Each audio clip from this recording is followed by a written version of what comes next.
When the king grasped what they were telling him, he did not argue or raise his voice. He simply sat in silence. This was not about a title or another private family disagreement concealed behind palace walls. William and Catherine were drawing a clear boundary around the next reign, and Camilla stood on the other side of it.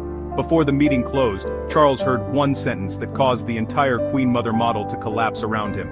Before we go further, if you want more royal deep dives like this, hit subscribe to Crown Watch. It takes 2 seconds and genuinely helps the channel. The meeting took place at Windsor Castle on Thursday, 13th August 2026, at 6:25 in the evening. Charles had been informed it concerned future transition arrangements, the sort of dry phrase that usually covers staffing, diaries and continuity, nothing explosive. Then he walked into the private sitting room and found William and Catherine waiting. Between them lay a cream folder. 4 words were printed across the front: the next reign household. Charles sat down and looked from William to Catherine. William did not open the folder. Catherine did. That single movement altered the atmosphere at once, because it showed Charles the decision had not come from William alone. Catherine was not present merely as support, she was part of it.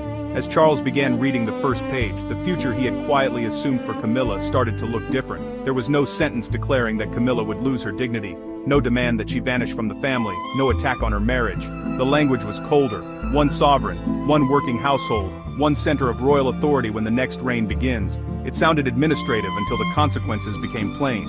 If Charles died before Camilla, there would be no automatic second royal court built around his widow, no inherited palace machinery, no guaranteed communications office, no permanent institutional staff simply because they had served the previous reign, no assumption that Clarence House would continue as a separate royal headquarters. Camilla could remain family and keep her lawful status, but William and Catherine were making one thing unmistakable: the monarchy after Charles would belong to the next king and queen. That was the announcement Charles had not expected, and the idea had not begun with William. 3 days earlier at Kensington Palace, Catherine had been reading a briefing on previous royal transitions. Most of it was routine history until she reached 1952. King George VI had died at Sandringham. Princess Elizabeth became Queen Elizabeth II. His widow became Queen Elizabeth the Queen Mother, moved to Clarence House, and remained one of Britain's most visible royal figures for decades, with staff, engagements, patronages, and enormous public presence. Catherine read that section twice, then she noticed the phrase that changed everything: Queen Mother Precedent. She looked across the table and asked what that would mean for Camilla. The answer came carefully: a surviving consort could continue public work, keep a household, retain ceremonial visibility, and remain surrounded by an established network. Catherine listened. Then she asked the question nobody seemed eager to answer: would Camilla have her own household? The silence lasted just long enough. Catherine's concern was not that Camilla might continue charity work or attend family occasions. The problem was institutional. A household means advisors, scheduling, communications, invitations, patronages, briefings, and a residence from which influence can continue. Individually, each piece looks harmless. Together they create something else, a second center of royal gravity beside the new sovereign. That troubled Catherine because the Queen Mother arrangement had existed inside a different family structure. Queen Elizabeth the Queen Mother was the new Queen's mother. Camilla would be William's stepmother. Catherine herself would be Queen. Different relationships, different history, different pressures. Catherine turned to William and asked the question that forced him to stop treating the matter as technical. Were they planning their own reign or preparing to inherit assumptions made for somebody else? William resisted at first. He knew what would happen if they touched Camilla's future. People would call it revenge. Diana's name would return. Catherine would be accused of pushing another queen aside. William would be accused of settling an old score. He wanted no part of that. Then Catherine said something he had not expected. If the rule looked personal, make it apply to her too. William stared at her. Catherine meant it. If William died first and George became king, she would not expect George to build a second court around his mother either. No separate Catherine household carrying institutional weight beside his reign. No automatic authority inherited from having once been queen. She would remain his mother. She would keep her dignity and continue causes that mattered to her. But the crown and the machinery of monarchy would belong to George. In that moment, the argument changed. This was no longer just about Camilla. It was a rule Catherine was willing to impose on herself. 3 days later, Charles would read that rule at Windsor and realize the future he thought was settled had never been settled at all. William did not answer Catherine immediately. The room at Kensington Palace had gone quiet, but the silence was no longer about Camilla, it was about Catherine. She had just removed the easiest accusation. If the same rule would bind her one day, then William could not honestly call it a punishment designed for one woman. He looked back at the briefing. The problem was larger. Royal transitions had long depended as much on convention as on written structure. One reign ended, another began, but people, offices and habits did not vanish overnight. Senior figures remained visible, staff moved, patronages continued, residences kept symbolic weight. William understood that continuity could steady the institution. He also understood Catherine's warning.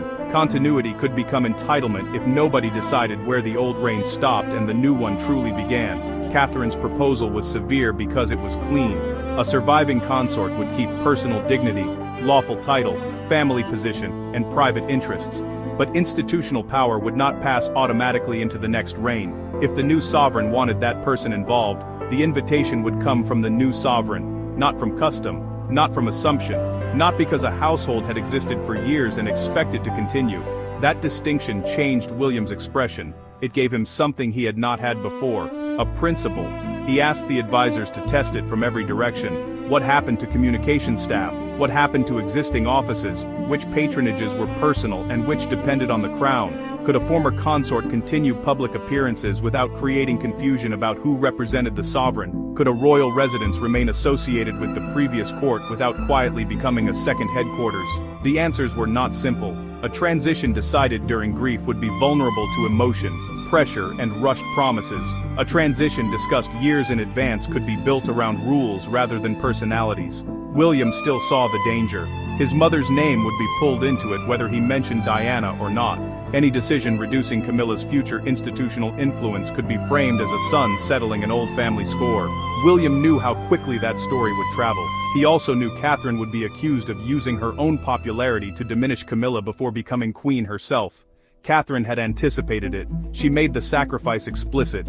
If William died before her and George inherited the crown, Catherine would not expect the machinery of William's reign to remain wrapped around her. She would not demand an independent communications office because the public loved her. She would not insist that staff answer to her because they had done so for years. She would not place George in the position of becoming king while still carrying the institutional weight of his mother's former authority.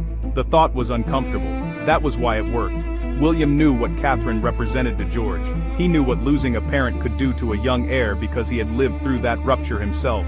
The idea of reducing Catherine's formal position after his own death did not feel clinical. It felt personal. Yet Catherine was asking him to separate two things the monarchy often blended together: family love and constitutional authority.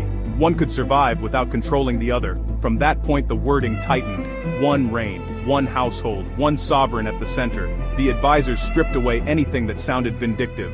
No reference to Camilla by name in the core principle. No mention of Diana. No language about removal. No suggestion that a surviving queen should be humiliated or hidden. The rule had to be strong enough to change the structure and neutral enough to survive the accusation that it had been written for one person. Then someone raised the question everyone had been circling: Clarence House. The room changed again. A residence could be private. It could also become something else. A place where staff gathered, where guests were received, where charities met, where briefings arrived, where a former queen's public identity continued long after the sovereign beside whom she had served was gone. And Clarence House carried history. William did not answer immediately. Catherine watched him. The advisors waited. The Queen Mother had lived there for decades. Charles knew that precedent intimately. Camilla already used Clarence House as part of royal life. If William and Catherine were serious about one household, they would have to decide whether the principle stopped at staff and offices or reached the residence itself. That was when William understood they could not settle this quietly among advisors. Charles had to hear it, not after a leak, not after a headline from them. A private meeting was arranged at Windsor Castle for Thursday evening. The description sent ahead was restrained: future transition arrangements. Charles was given no reason to expect a confrontation. William wanted his father to see the principle before hearing anyone else's interpretation of it. By the time the folder was prepared, Catherine's question had become a rule capable of reshaping every reign that followed. But one issue remained unresolved: Clarence House. And Charles was about to ask about it first. By 6:31 that evening, Charles had reached the end of the first page. He looked up slowly. The room at Windsor no longer felt like a routine meeting about future arrangements. William sat opposite him with his hands folded. Catherine had the folder open in front of her. Charles had read enough to understand the direction of the proposal, but not enough to accept what it meant. His first reaction was not anger, it was disbelief. He said, "This is about Camilla." William answered carefully, "It affects Camilla." Charles held his gaze. "That is the same thing." Catherine spoke before William could continue. "No, it isn't." That answer unsettled Charles more than an argument would have. He turned back to the paper. A new reign would begin with one sovereign, one central household, and one chain of institutional authority. A surviving consort could retain personal dignity and family standing, but no office, residence, or staff structure would continue by automatic right. Charles stopped at one line. Then he asked the question William had expected: what happens to Clarence House? Nobody answered immediately. That pause carried decades of history. Clarence House was not simply another royal address. It had been the London home of Queen Elizabeth the Queen Mother for almost 50 years after the death of George VI. Charles had grown up with his grandmother as a permanent royal force, visible and deeply woven into public life throughout his mother's reign. For Charles, Clarence House was proof that a widow could remain important without challenging the sovereign beside her. To Charles, that model was familiar, perhaps even reassuring. A widow did not vanish because her reign ended. She remained present, recognized, surrounded by the machinery that allowed her to continue serving. But William was preparing to break that assumption. He looked directly at his father. "Nothing is automatic." Charles did not move. William continued. "Not the house, not the office, not the staff, not the institutional role." Each sentence landed separately. That was the part Charles had not expected. He knew William would one day shape his own court. What he had not expected was a rule stating that the previous queen's structure could end with the previous king's reign. Charles leaned back for the first time. The conversation became painfully personal. "And if I'm not here to protect her?" The question changed the atmosphere. The monarch disappeared for a moment. The husband remained. William's expression softened, but his answer did not. "She won't need protection from us." Charles looked at him. "Then what do you call this?" William waited a second. "A boundary." Silence followed.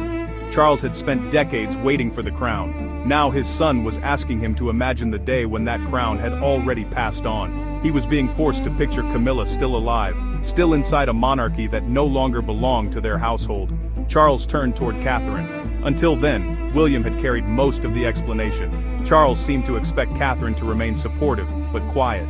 Instead, she moved the argument somewhere he had not anticipated. "It applies to me too." Charles stared at her. The sentence did not fit the explanation he had been building in his mind. Catherine continued. "If William died before her and George became king, she would accept the same principle. She would not expect George to preserve a separate court around his mother simply because she had once been queen. She would not assume William's staff should remain hers. She would not demand a permanent institutional voice beside her son's throne." Charles listened without interrupting.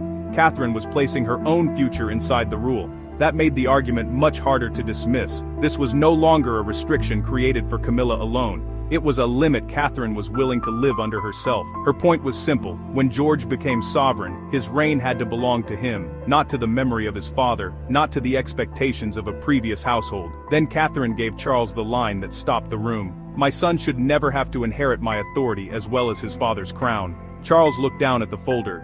He did not answer. No explosion, no dramatic rejection, no sudden order ending the meeting. He simply sat back. Charles could disagree with William's boundary. He could worry about Camilla. He could question whether history should be abandoned so completely, but Catherine had removed the easiest defense. He could no longer say the rule existed only because of Camilla. She had surrendered the same future privilege herself. For several moments the king said nothing. William did not fill the silence. The decision had reached the point where Charles could see the next reign clearly. One king, one queen, one household, and Camilla no longer guaranteed a court of her own. But the woman most affected by that decision still had not heard it. Charles finally lifted his head and made one request. Camilla should hear it directly. By 7:05 she was on her way to the room.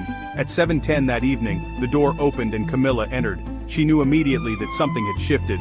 Charles was no longer reading. William sat forward, controlled but tense. Catherine remained beside the open folder, one hand resting near the second page. Nobody offered the easy smile that normally softened an awkward family meeting. Camilla looked first at Charles. He did not explain. That told her enough. William stood and asked her to sit. His tone was measured, almost formal. The voice of someone trying to make a difficult decision sounded clearer than it felt. Camilla took the chair beside Charles and glanced toward the folder. "What has happened?" William did not begin with her title. He did not begin with Clarence House. He began with the future. He explained that he and Catherine had decided how their household would operate when the next reign eventually began. There would be one sovereign at the center of the institution, supported by one principal working household. Other members of the family could remain active, respected and visible, but no second court would continue automatically beside the new king. Camilla's face changed. She understood the implication faster than William expected. "Meaning yours," William corrected her quietly. "Meaning the king's." The distinction was deliberate. William was not presenting the arrangement as a personal victory over her. He was trying to separate the man from the office. Whoever wore the crown would control the household attached to it. Camilla looked at Catherine, then back to William. "And me?" The question was shorter than everything that had come before it. Catherine answered first. "You remain family." Camilla held her gaze. "But not royal." Catherine did not move. "That is not what was said." William stepped in before the exchange could harden. Camilla's lawful status would not be erased by a change of reign.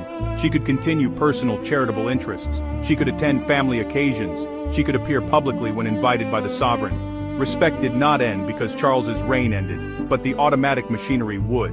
That was the dividing line. Camilla listened without interrupting as William described it in practical terms. Staff who served the reigning household would answer to the reigning sovereign. Communications would come through the new court. Official representation would depend on the king's invitation. Residences connected to royal work would be reviewed rather than assumed permanent by precedent.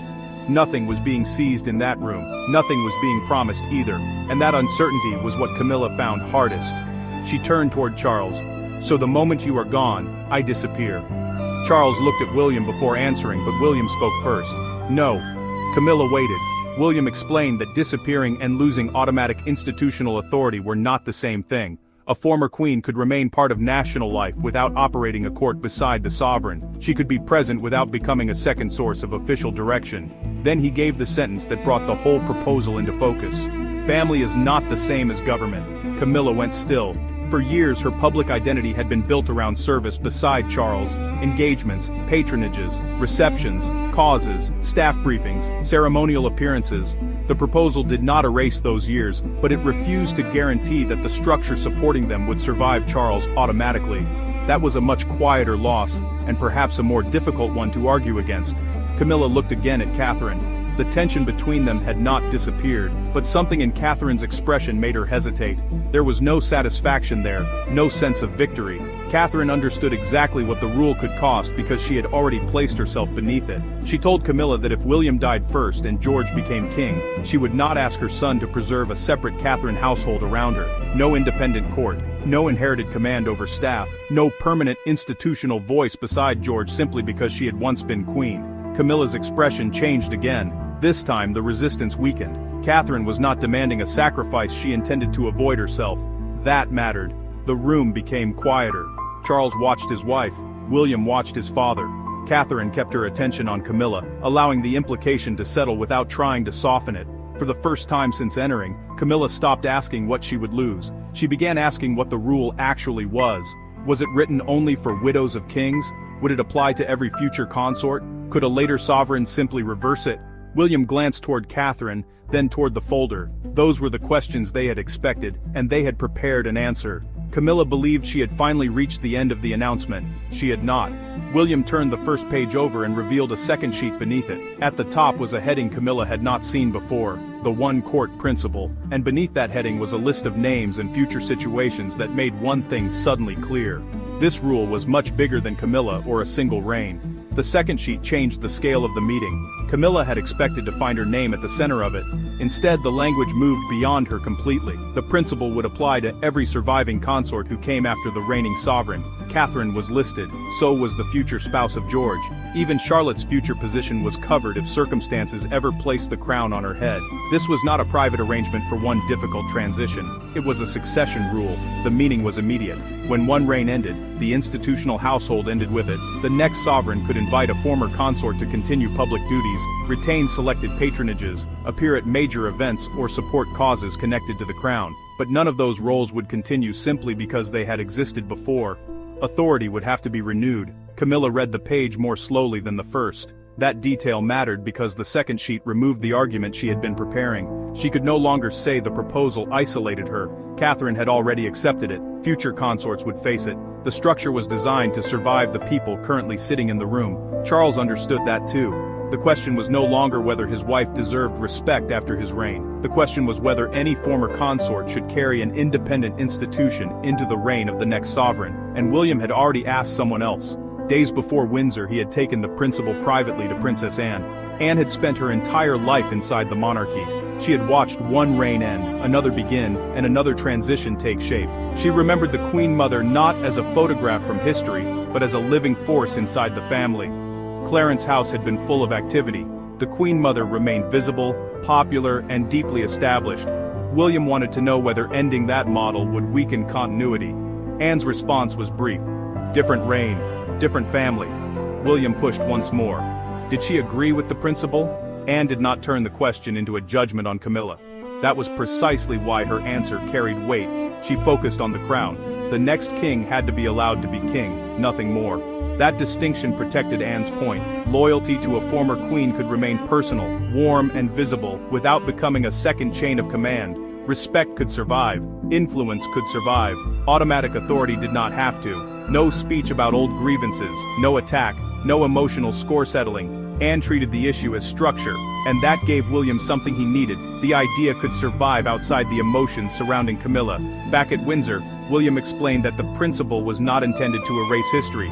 It was intended to prevent history from becoming an automatic command. The Queen Mother model had worked in its time. That did not mean every future reign had to reproduce it. Charles looked again at the names on the second page. Perhaps for the first time that evening he was not reading as Camilla's husband. He was reading as a sovereign looking at a rule that could shape George and possibly generations beyond him. The room had moved far beyond one residence. It had moved beyond Clarence House. Now it was about whether the monarchy should carry old centers of authority forward indefinitely, or reset around the person who actually inherited the crown. Inside the room, Camilla had one more question. Could a future king reverse the principle? William's answer was careful. A sovereign could always shape the household of his own reign. That was the point. The document was not designed to control George from beyond William's lifetime. It was designed to establish an expectation that no previous household possessed an automatic claim over the next one. That distinction softened nothing. If anything, it made the proposal stronger. Camilla could remain important because a future king chose to include her. She could not claim importance because precedent forced him to. Charles closed the second page. For several seconds nobody spoke. Then the meeting began to break apart. Camilla rose first. Catherine followed. There was no dramatic farewell. Only the strained politeness of four people who understood that something fundamental had just been placed on paper. William expected his father to end the meeting there. Charles did not. As Catherine reached the door, Charles asked William to stay behind. Camilla turned once, then continued out with Catherine. The door closed. Father and son were alone, and Charles was no longer interested in asking about Camilla. His next question was about Catherine. The door closed behind Catherine, and for the first time that evening, Charles and William were alone. There was no folder between four people now, no advisors, no careful explanations built for everyone in the room, just a father looking at his son across the table with one question left that had nothing to do with Camilla. Charles asked whether William had truly thought about what the same rule could one day mean for Catherine. William answered without hesitation, "Every day." The reply changed the tone again. Charles had spent most of the meeting worrying about the woman beside him and the future she might face without him. Now he was forcing William to imagine the same absence from the opposite direction. A reign ending early, George inheriting before anyone wanted him to, Catherine still alive, still loved, still carrying years of public service, but no longer at the center of the institution she had helped lead. Charles pressed. Could William really accept that? Could he imagine Catherine stepping away from the machinery of the crown without resentment, without a separate household built around everything she had once represented? William looked toward the door Catherine had just walked through. Then he gave the answer Charles had not expected. No, but she is. That was the part Charles could not dismiss. Catherine had not supported the principle because it cost her nothing. She had supported it because she believed the next sovereign had to inherit freedom along with the crown. If that sovereign was George, then even his own mother would not be allowed to become a permanent second center of royal authority simply because the public adored her. Charles sat with that. The argument had started with Camilla, it ended with Catherine, and that was why the decision held. The following morning, Friday 14th August, William and Catherine reviewed the final wording again. The language remained stripped of emotion. No reference to Diana, no criticism of Charles, no line aimed directly at Camilla, nothing that could easily be read as revenge. Just one principle. The next reign will begin with one sovereign, one court and one working household. William signed first. Then he turned the page toward Catherine. She read the sentence once more before adding her name beside his. 2 signatures, 1 decision. No celebration followed. There was no victory to announce because both understood that the document described losses they might personally endure themselves and a future boundary that neither of them could pretend was meant for somebody else. The significance was larger than the paper itself. For decades, the British monarchy had lived with the memory of Queen Elizabeth, the Queen Mother, as proof that a widowed queen could remain one of the most visible figures in royal life long after her husband's reign ended. Clarence House had become part of that memory. So had the idea that continuity could stretch across generations. William and Catherine were choosing something different. Camilla could remain Charles's widow. She could remain part of the family. She could continue causes that mattered to her and appear where the sovereign chose to include her. But she would not automatically carry the institutional structure of Charles's reign into William's, and Catherine had written herself into the same future. That was the detail that changed everything, because if William died first, popularity would not exempt her. History would not exempt her. Her years beside the king would not automatically create a second court beside George. The rule would still stand. One reign, one sovereign, one household. Charles had entered Windsor believing the meeting was about staffing. He left having seen the monarchy after him. That was why the silence mattered. Not because he had lost an argument in a room, but because for a few minutes he had been forced to picture a future in which his own authority had ended. William's had begun, and Camilla's place inside that future would depend on the next king rather than on promises made during his own reign. And that question is not finished, because one major detail still sits underneath the entire decision. Clarence House, the residence Charles asked about first, and the question William never answered in full. If there is only one court, who controls Clarence House when the next reign begins? That single answer could decide whether this principle remains words on paper or becomes the most visible break with the Queen Mother era.